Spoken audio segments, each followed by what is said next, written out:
এই প্রতিষ্ঠান যখন আরও বড় হয়েছে তখন বিএনপি আওয়ামী লীগের লোকরাও এখানে আসছে গেছে দেখছে, তাদের কিছুটা লোভ তৈরি হয়েছে, আরে এটা তো এই প্রতিষ্ঠান।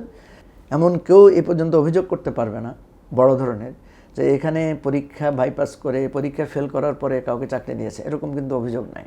দেখা গেলো যে সে হয়তো জামাত করে না, কিন্তু চাকরি করতে এসে এই মিশে মিশে সে জামাত হয়ে গেছে। এ ধরনের ঘটনা তো ঘটে। ইসলামী ব্যাংক নিয়ে গত কয়েকদিন খুব একটা আনস্টেবল সিচুয়েশন তৈরি হয়েছে। বিএনপির একজন লিডার লাইভ টক শোতেই বলেছিল যে জামাতে ইসলাম হচ্ছে একটি বড় স্বৈরাচারের দল, কারণ ইসলামী ব্যাংক এবং ইবনে সিনাতে জামাতের রোকন বা জামাতের নিজস্ব লোক ছাড়া অন্য কোনো লোক তারা নিয়োগ দেয় না, তার মানে ওরা ভিন্ন মতকে পছন্দ করে না। এখন আমার কথা হচ্ছে যে যদি ইসলামী ব্যাংক নিয়ে সরকারের অবস্থান, এখন আমরা যেটা দেখছি যে সরকার এবং জামাতের অবস্থান পরস্পর বিরোধী একটা সংঘর্ষময় অবস্থানে চলে গেছে, আসলে কি সরকারের এটা ভুল হচ্ছে নাকি জামাতের কোনো ভুল এখানে আছে? দেখেন, ইসলামী ব্যাংক এবং ইবনে সিনা বা এই টাইপের যে যতগুলো প্রতিষ্ঠান আছে, এই প্রতিষ্ঠানগুলো আমি যেটা জানি তথ্য, এগুলো কিন্তু জামাতের লোকদের মালিকানাধীন প্রতিষ্ঠান না। আচ্ছা, কিন্তু এগুলো প্রতিষ্ঠায় জামাতের এবং জামাতের লোকদের একদম কোর লেভেলের কন্ট্রিবিউশন আছে। এগুলো যখন প্রতিষ্ঠিত হয় তখন জামাতের লোকদের কিন্তু খুব বেশি অর্থনৈতিক অবস্থা ভালো ছিল না, ধনী লোক ছিল না জামাতে খুব বেশি, কিন্তু উদ্যোক্তা ছিল। তো জামাতের নেতারা করেছে এগুলার উদ্যোগ নিয়েছেন। যেমন আপনাকে আমি যদি কয়েকটা নাম বলি, আবু নাসের, মোহাম্মদ আব্দুল জাহের, মীর কাশেম আলী, তারপরে আপনার হলো মোহাম্মদ ইউনুস, হ্যাঁ, এই টাইপের জামাতের কিছু মানে খুব পাওয়ারফুল অর্গানাইজার ছিলেন। তাদের কিন্তু অর্থনৈতিকভাবে তারা খুব ধনী ছিলেন না, কিন্তু তারা খুব অর্গানাইজার ছিলেন এবং জ্ঞানী ছিলেন, এবং বলা যায় যে বেশ সাহসী উদ্যোক্তা ছিলেন তারা কিন্তু দেশি বিদেশি বিভিন্ন জনকে নিয়ে প্রতিষ্ঠানগুলো উদ্যোগ নিয়েছেন।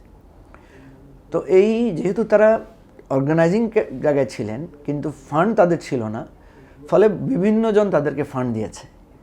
কিন্তু অর্গানাইজিং জায়গায় যেহেতু তারা ছিলেন, তারা কিন্তু রিক্রুট করেছেন ওই জামাতপন্থী লোকদেরকে দিয়েই এই প্রতিষ্ঠানগুলো তারা তৈরি করেছেন। অর্থাৎ কর্মচারী লেভেলে, কর্মকর্তা লেভেলে জামাতের লোকেরা এগুলোকে অর্গানাইজ করেছেন।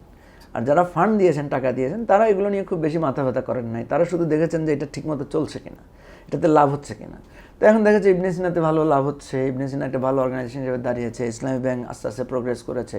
সুতরাং ওনাদের কোনো আপত্তি ছিল না যে ঠিক আছে, এখানে চলো জামাতের লোকেরা যেহেতু অর্গানাইজ করেছে, তারা যেহেতু এটাকে সুন্দরভাবে চালাচ্ছে, এটা নিয়ে বড় কোনো দুর্নীতির অভিযোগ নাই, স্বজনপ্রীতির অভিযোগ নাই। এখানে দেখেন ইন্টারেস্টিং ঘটনা, জামাতের লোকদের যেহেতু নিজের পয়সায় তৈরি প্রতিষ্ঠান না। আমাদের দেশে কি হয়, আপনি নিজে মালিক হলে আপনার জায়গায় আপনার ছেলেকে বসান, আপনার ফ্যামিলি লোকদেরকে বসান। তো এই প্রতিষ্ঠানগুলো যেহেতু জামাতের লোকদের মালিকানায় হয় না, তারা কিন্তু তাদের ছেলে মেয়েদেরকে এখানে এসে প্রতিষ্ঠিত করে নাই। তারা যেটা করেছে, তাদের দলীয় চিন্তার লোকদের মধ্যে যারা যোগ্য তাদেরকে এখানে মানে ইনভলভ করেছে। এগুলো নিয়ে কিন্তু বিএনপি আওয়ামী লীগের কোনো মাথা ব্যথা ছিল না।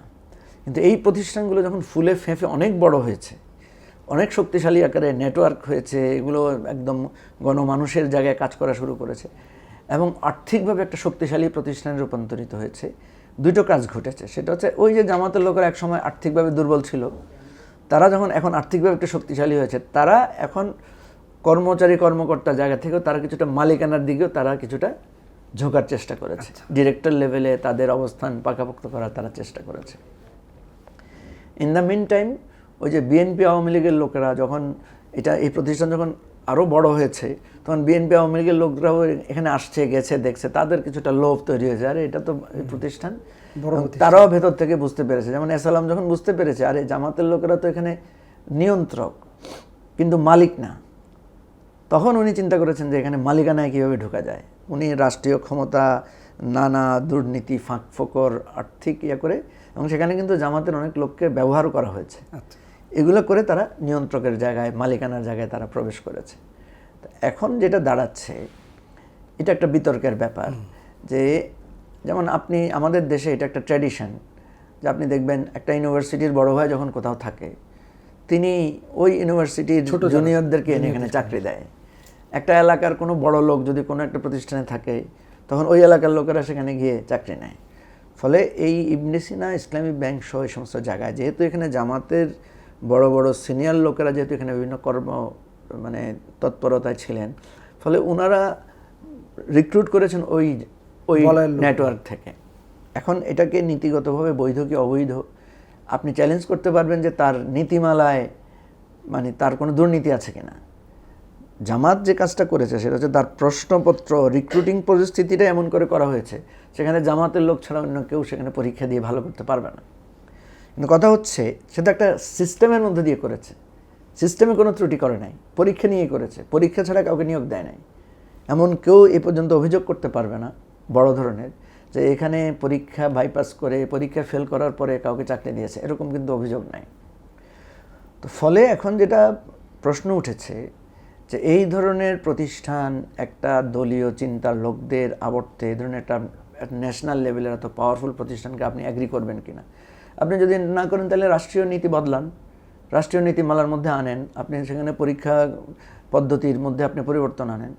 যে পরীক্ষা নিবে আইবিএ বা পরীক্ষা অন্য কোনো পরীক্ষা পার্টি দিয়ে নেওয়া। আমার কথা হচ্ছে যে আপনার এটা তো রাষ্ট্রীয় নিয়ন্ত্রণাধীন প্রতিষ্ঠান, এই প্রতিষ্ঠানে আপনি একটা দলকে ঠেকানোর জন্য পলিসি করবেন, এটা তো হইতে পারে না।